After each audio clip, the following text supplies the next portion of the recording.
across the Carolinas heading into Tuesday, though just enough moisture may sneak northward into the mid-Atlantic and northeast to touch off some snow at times Tuesday. There can be some minor accumulations, a high 33 degrees. Heading into Wednesday, sunny to partly cloudy, but quite cold for this time of the year. High at just 29. That chill lingers through the rest of the week.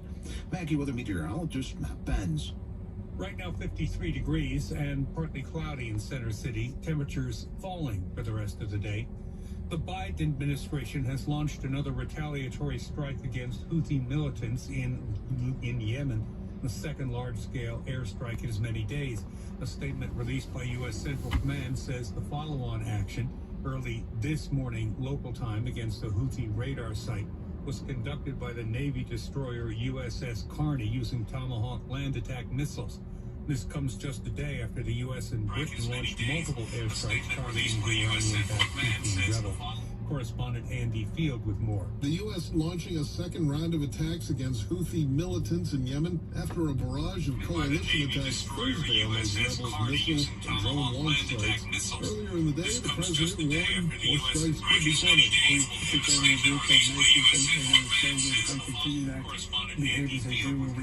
Mary Bruce on why 20 nations are finally fighting back. Since mid-November, the Houthis have launched at least 27 attacks, claiming they are retaliating for Israel's war against Hamas, disrupting one of the most vital shipping routes in the world.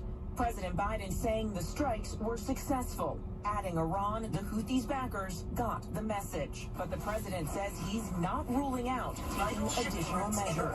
President Biden saying the strikes were successful, adding Iran, the Houthis' backers, got the message. But the president says he's not ruling out taking additional measures. President Biden saying the strikes were successful, adding Iran, the Houthis' backers, got the message. But the president says he's not ruling out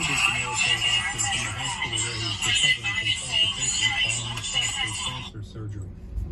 The latest on the Israel-Hamas war on KYW News Radio. As communities nationwide are preparing to celebrate the Reverend Martin Luther King Jr. holiday on Monday, some are taking a cue from the civil rights icon's history of protest amid the war in Gaza and a looming presidential election. The March on Washington for Gaza, meant to evoke King's 1963 march, is planned for today on the National Mall. Organizers say their protest is similar to King's vocal opposition to the Vietnam War. More than 23,000 Palestinians have died in Israel's war in Gaza since October 7th. Children. UNICEF spokeswoman Tess Ingram. Half the population of the Gaza Strip is children, and the children that we've spoken to are telling us stories that I can't imagine dealing with in my life or even my worst nightmares. Monday also marks 100 days since the October 7th Hamas attack on southern Israel. It killed about 1,200 Israelis and led to roughly 200 hostages, make that 240 hostages being taken. Currently, 100 of them still whereabouts unknown. Philadelphia District Attorney Krasner announced the arrests of 2 in connection with a 2022 mass shooting in Kensington that left 9 hurt.